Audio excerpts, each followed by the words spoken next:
নমস্কার বন্ধুরা, আজ করব ফ্রাইড রাইস। নিয়ে নিয়েছি গাজর, ক্যাপসিকাম, বিনস, এগুলো সব হাজব্যান্ড কেটেছে, একটু মোটা মোটা হয়ে গেছে কাটাটা। আর নিয়ে নিয়েছি কাজু, কিশমিশ, ভিজিয়ে রেখেছি বাটিতে। আমি ফ্রাইড রাইসের জন্য জল বসিয়ে দিয়েছি, আর এদিকে বসিয়ে দিয়েছি কড়াইয়ে তেল দিয়ে দিয়েছি। হাঁড়িতে দিয়ে দেবো এলাচ, লবঙ্গ, দারচিনি, দিয়ে দেবো শুকনো লঙ্কা আর তেজপাতা। দিলাম শুকনো লঙ্কা ও তেজপাতা। এদিকে তেলটা আমার গরম হয়ে গেছে, আমি গাজরগুলোকে আগে ভেজে নেব।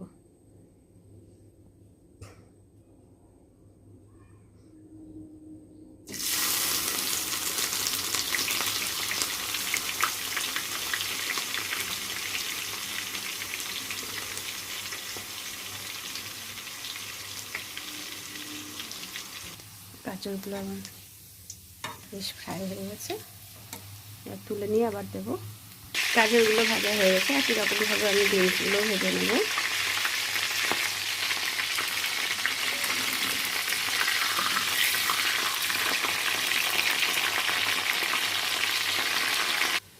জলটা আমার ফুটে এসছে, আমি এর মধ্যে একটু লবণ দিয়ে দিলাম।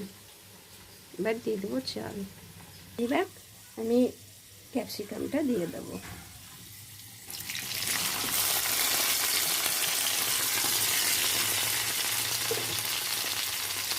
ভালো করে ফ্রাই করে নেব।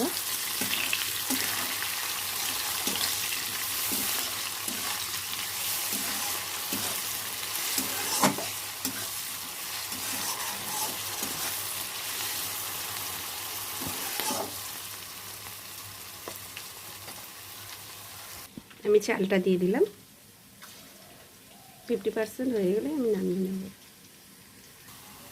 ফ্রাইড রাইসের সঙ্গে মাটন কষা কার না ভালো লাগে বলুন তো, আজকে তাই করেছি। মাটনটাকে করে রেখেছি, এরপর আমি ফ্রাইড রাইস করছি।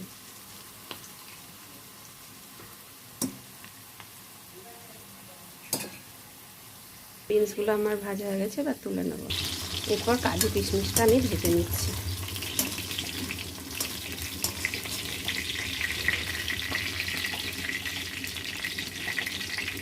ভাতটা আমার হয়ে গেছে, এবার নামিয়ে নেব।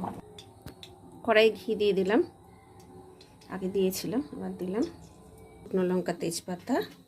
এবার দিয়ে দেবো দারচিনি, গোটা লবঙ্গ, এলাচ আর লবঙ্গ।